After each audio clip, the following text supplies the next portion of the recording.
Selamat pagi, siang, sore, dan malam dimanapun Anda berada. Sahabat bahasa, kali ini kita akan mencoba belajar mengenai grammar, tapi secara sederhana saja ya. Jadi di sini kita buat mind mapnya ada 3. Yang pertama definisi dari grammar, yang kedua value of studying grammar atau nilai guna dari mempelajari grammar. Yang ketiga adalah parts of speech atau kelas kata yang harus dikuasai ketika mempelajari grammar. Apa definisi dari grammar itu? Jadi ada 2, there are 2 common definitions of grammar.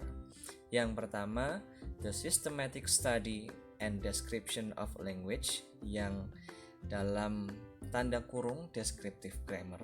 Kemudian yang kedua adalah a set of rules and examples dealing with the syntax and word structures of a language, usually intended as an aid to the learning of that language, yang berarti dalam tanda kutip prescriptive grammar.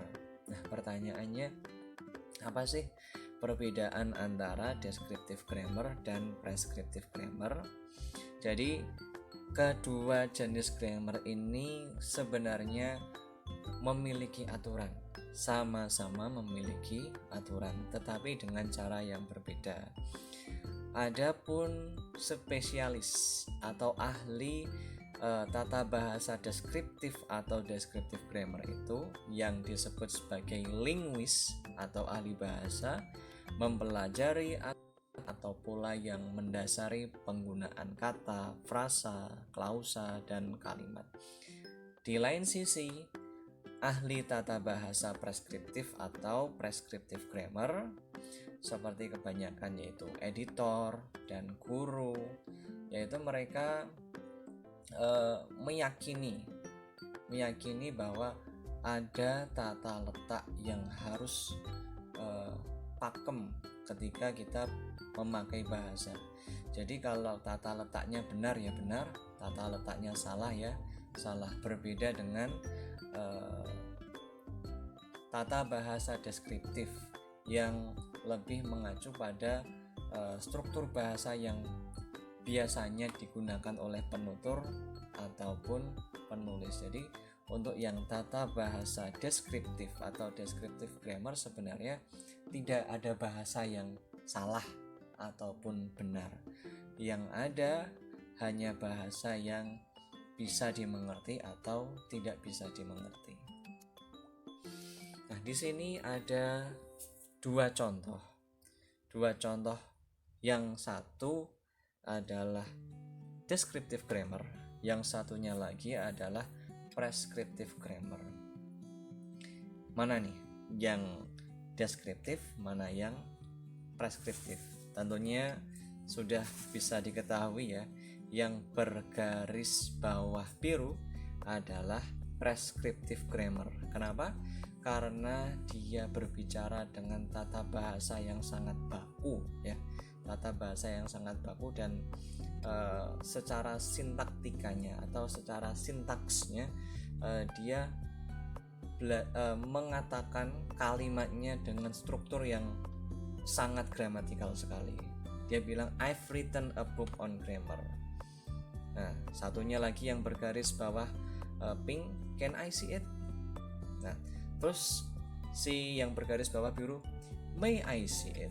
Terus mengoreksi perkataan si descriptive grammar.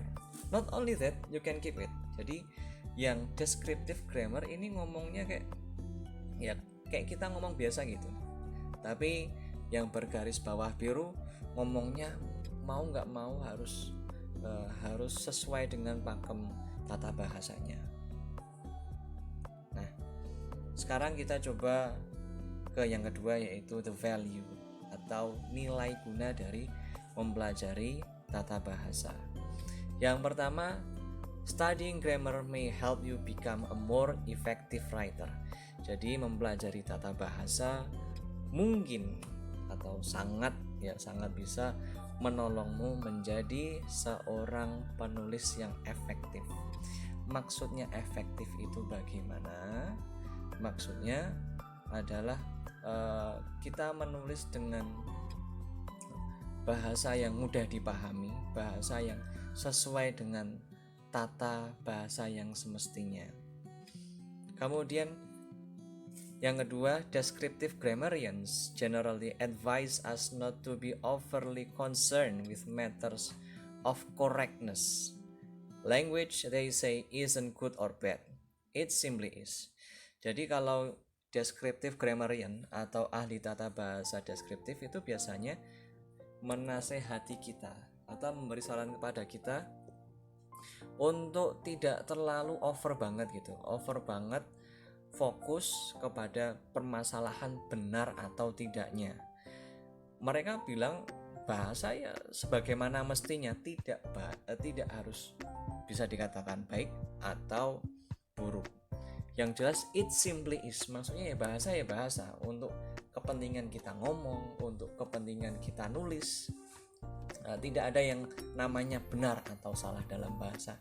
Yang ada, bahasa itu adalah alat yang digunakan untuk berkomunikasi dengan orang, apakah itu dalam bentuk lisan maupun tulis. Yang ketiga, prescriptive grammarians atau ahli tata bahasa yang preskriptif. Sebaliknya, karena mereka lebih suka counter ya dengan descriptive grammarian.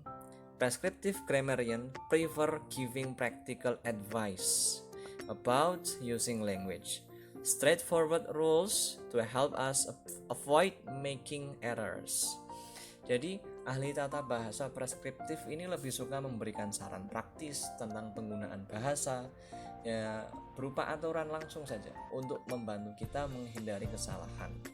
Memang terkadang aturannya itu terkadang terlalu baku sekali, terlalu rigid sekali, tapi aturan itu dimaksudkan untuk menjauhkan kita dari masalah. Jadi bisa jadi ada masalah yang dapat mengalihkan perhatian atau bahkan membingungkan pembaca kita kalau kita nulis. Jadi biasanya untuk kepenulisan kita lebih sering memakai tata bahasa yang preskriptif atau prescriptive grammar. Berikutnya yaitu part of speech ya. Jadi di sini ada old children's rhyme about the 8 parts of speech of English grammar. Ada sebuah pantun anak-anak tentang 8 kelas kata dari English grammar. Jadi di sini ada yang bergaris bawah. Saya buat sesuai warna-warnanya ya. Yang pertama, every name is called a noun, as field and fountain, street and town. Jadi setiap nama itu disebut noun atau kata benda. Contohnya apa? Field, fountain, street, dan town. Field itu lapangan, fountain air mancur, street jalan, dan town kota. Kemudian in place of noun the pronoun stands as he and she can clap their hands. Untuk menempati sebuah noun maka ada sebuah pronoun atau kata ganti. Di sini ada kata gantinya he and she can clap their hands. He dia laki-laki, she dia perempuan. The adjective describes a thing as magic wand or bridal ring. Jadi adjektif adalah kata sifat yang mendeskripsikan sebuah benda. Di sini kata sifatnya adalah magic, mendeskripsikan kata bendanya wand atau tongkat. Jadi tongkat magic. Kemudian bridal ring atau cincin pernikahan. Yang mana di sini kata bendanya adalah cincin, kata sifatnya atau adjektifnya adalah bridal. Kemudian most verb, kebanyakan kata kerja means action, something done. kebanyakan verb adalah suatu tindakan, sesuatu yang dilakukan. Contohnya apa? To write and write, to jump and run, membaca, menulis, jump, melompat, dan run, berlari. How things are done, the adverbs tell as quickly, slowly, badly, well. Bagaimana hal-hal dilakukan itu, maka muncullah yang namanya adverb. Di sini adverbnya ada quickly dengan cepat, slowly dengan lambat, badly dengan buruk, well dengan baik. Di sini kata-kata adverb atau kata keterangan ini adalah kata keterangan cara, ya, kata keterangan yang menunjukkan how things are done. Yang berikutnya, the preposition shows relation as in the street or at the station. Preposisi atau kata depan menunjukkan relation. Ada kata in atau at the station. Kemudian conjunction atau kata hubung, ya. Conjunctions join in many ways, sentences, words, or phrase and phrase. Jadi di sini ada contoh kata hubung or yang berarti atau, and yang berarti dan. Berikutnya yaitu interjection atau kata seru. Jadi contohnya adalah heed yang artinya follow atau listen atau perhatikan. Jadi artinya seperti itu, ya. Jadi itulah semua, mulai dari grammar, value, dan contoh dari passkata.